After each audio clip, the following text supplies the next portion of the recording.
বাংলাদেশের মানুষ দীর্ঘ সময় ধরে ফ্যাসিবাদী শাসনের জাতাকলে পৃষ্ঠ ছিল।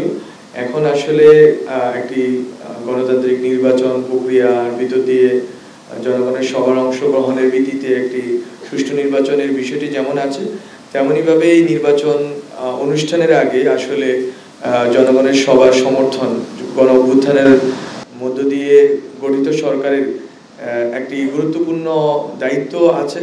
সেটা হচ্ছে যে বাংলাদেশের যে প্রতিষ্ঠানগুলো গত 15 বছর ধ্বংস করে দেওয়া হয়েছে এবং গত 53 বছর অভিজ্ঞতায় আমরা দেখেছি যেগুলো আসলে কাজ করতে পারছে না জনগণের স্বার্থে, জনগণের জন্য, সেগুলোকে ঢেলে সাজানো।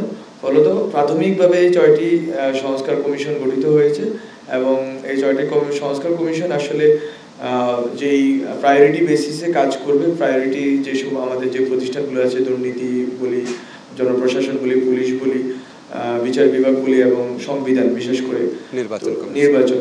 ফলত এই জিনিসগুলোকে যদি আমরা গুছিয়ে আনতে পারি, এর পরবর্তীতে আরো অনেকগুলো সংস্কার কমিশনের প্রস্তাবনা আমাদের অলরেডি আছে টেবিলে।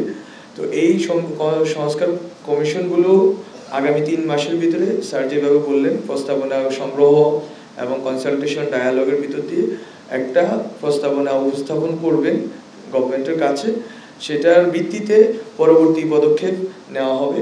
এই সময়টা আসলে আমরা জনগণের সাথে সংলাপের ভিত্তিতে, জনগণের বিভিন্ন স্টেক হোল্ডারদের সাথে সংলাপের ভিত্তিতে আসলে আমরা আমাদের এই কমিশনগুলো কাজ করবে এবং কমিশনগুলো এই ক্ষেত্রে যথেষ্ট পরিমাণ স্বাধীন থাকবে, কোনো রকম পলিটিক্যাল প্রেশার যেন তাদের উপর না থাকে সেই ক্ষেত্রে আমরা ওইখানে আমাদের আলোচনা হয়েছে এবং তাদের কার্য পরিধির বিষয়টিও আলোচিত হয়েছে ওখানে।